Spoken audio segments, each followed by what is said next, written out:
Peu après leur démission, l'avocat de Rowena et de Zelda leur suggère d'entamer des discussions avec les avocats de Weinstein. On croyait que justice serait faite, qu'il y aurait un procès, qu'un jury entendrait les choses terribles qu'il avait faites. J'étais naïve. Je croyais qu'on obtiendrait justice. Elles se rendent au cabinet d'avocats anglais qui représente Weinstein. Tout semble se faire en catimini.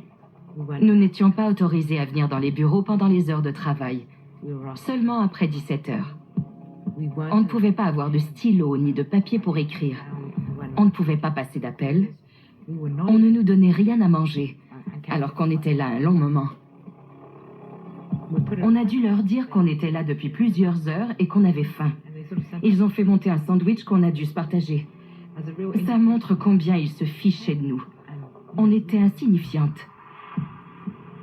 Et plus révélateur encore, Zelda et moi avons été isolés dans une salle de conférence où nos avocats venaient nous rapporter ce que les avocats de Harvey leur avaient dit.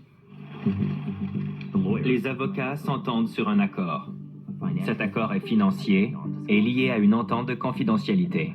On était horrifiés. Je me souviens de l'expression de Zelda. Elle était intraitable. Nous ne voulions pas de ce qu'elle appelait le prix du sang. Sa répulsion était quasi physique. Notre seule motivation était de mettre fin au comportement de Harvey.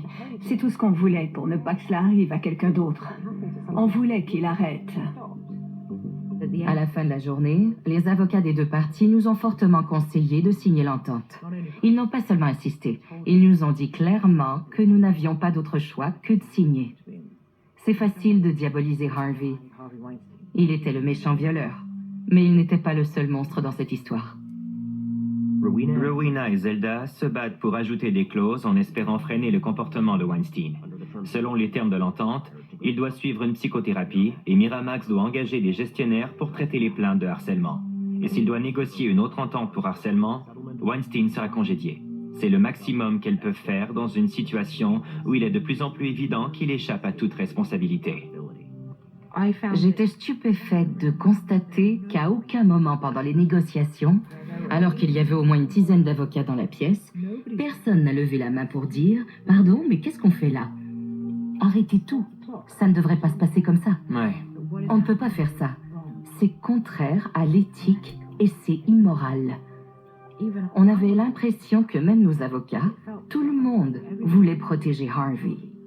Mais personne ne semblait vouloir nous protéger.